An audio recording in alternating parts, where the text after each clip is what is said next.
Well, welcome to our second devotional video in Holy Week. We're determined, despite the circumstances of our lives right now, to sense Easter breaking into our days, to remind ourselves of the greatest, most defining story of our lives.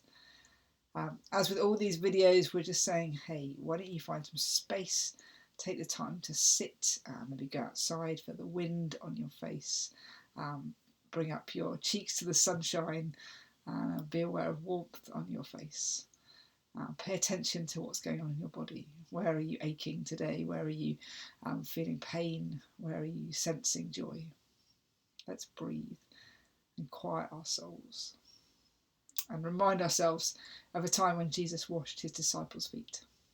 My son Ethan is going to read the passage to us, so sit back and enjoy listening again to the story of how Jesus washed his disciples' feet. John 13. Jesus washes the disciples' feet. Jesus got up from the meal, took off his outer clothing and wrapped a towel around his waist. After that he poured water into a basin and began to wash his disciples' feet, drying them with the towel that was wrapped around him. He came to Simon Peter, who said to him, "Lord, are you going to wash my feet?" Jesus replied, "You do not realize what I am doing, but later you'll understand." "No," said Peter, "you shall never wash my feet."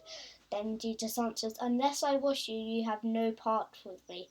"Then, Lord," Simon Peter replied, "not just my feet, but my hands and my head as well." Then, when he had finished washing their feet, he put on his clothes and returned to his place. "Do you understand what I have done for you?" he asked them.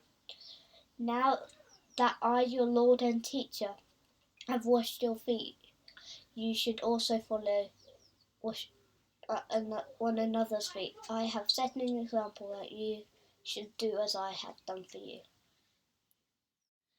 As I read that this week, there are a few things which came to mind. I was reminded again that we have a God who wants to be with us in the mess of life and who wants to actually serve us, who in fact needs us to be served to enable us to have any part with this life with Jesus thing that we're living, who needs us to put aside our pride and our ego and be willing to have our feet washed before we follow his ways and serve others. Now, we're known for being a fairly activist church, and it's easy to get wrapped up with the message that we are doing stuff for God. We're enacting his kingdom in the world. We're reaching out to the vulnerable, the poor and the needy. And there's nothing wrong with those things. The call is real, to love the poor and the overlooked and the marginalised and the vulnerable. But I think it's easy to forget the flip side of that. This simple reality that we ourselves are in need, that we too are vulnerable and need God to take care of us, to forgive us, to work in our lives, and to dwell in this fairly shocking reality that God is a God who wants to serve us. I've been reminded that our God is a God who we would never create on our own. We had a chat this week in our house about how different Jesus was in this story to all the other gods of this world, the gods that humans have made up. Ethan, my eldest, is reading all the Percy Jackson books at the moment and is lost in a world of Greek gods. And I had a little chat with him about what the Greek gods would kind of make of this story. I asked him a few questions, and you can hear his response now. What are the Greek gods like? They represent different things, and there's the big three that represent water, sky, and underworld. And who's the big boss of the Greek gods? Zeus. Now, Zeus's Roman form is Jupiter. Ooh, good fact. We've just been thinking about how Jesus comes and washes people's feet, and we've just thought that's a bit of a shocking thing for God to do. Do you think Zeus would have come and washed people's feet? N-O. Why don't you think he would have come and washed people's feet? Because he thinks he's too important. He thinks it's too important. That is a very interesting point of view, isn't it? I think it's really telling that straight away he knows Zeus isn't a god who would come and serve us. He was a god full of his own importance. A god we create is someone who we think, they want power and control, the things that we value too much in our own lives. And this story of Jesus very simply washing his disciples' feet demonstrates we have a God who came to serve us, a God who gives up his life so that we could live. a God who rejects human power and instead submits himself, a God who cries in long dark nights, and a God who dies a shameful death on a cross outside a city. I wonder how you're feeling in the midst of these very uncertain, troubling times that we live in at the moment. I certainly have found day-to-day life a struggle. I found myself over comparing my level of coping with other people's levels of coping. I found myself wanting to show what a great person I am, and prove that I can do this job well, prove that I can parent well, prove that I can homeschool. I really can't. And prove that I can live a functioning life really well, even in these times. I felt that dangerous pull of comparing myself with others who seem to have made the most of this lockdown time, when I feel like my head is barely above water most days. And yet this story of Jesus washing his disciples' feet tells me that I've got it a bit wrong. That actually I have a God who comes to me, who isn't saying, Kath, do more, Kath, be more. He's saying, Kath, bring me your need.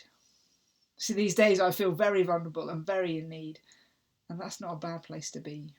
Because Jesus asks us in our need just to hold out our dirty feet for him to wash.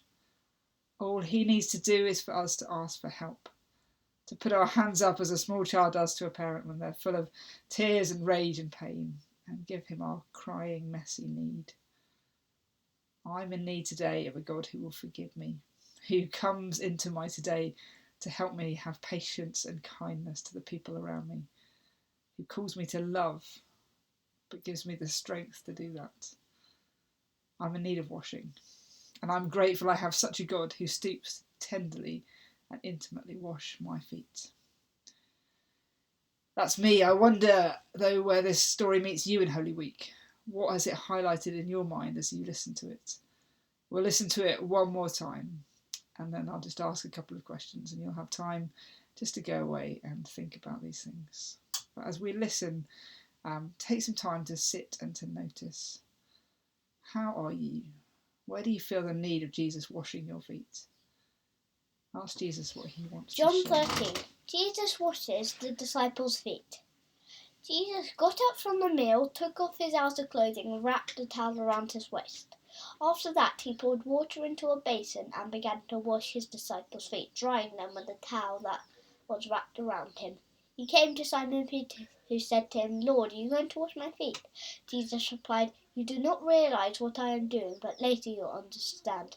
No, said Peter, you shall never wash my feet. Then Jesus answered, Unless I wash you, you have no part with me. Then Lord, Simon Peter replied, not just my feet, but my hands and my head as well. Then, when he had finished washing their feet, he put on his clothes and returned to his place. Do you understand what I have done for you? He asked them. Now that I, your Lord and teacher, have washed your feet, you should also wash one another's feet. I have set an example that you should do as I have done for you.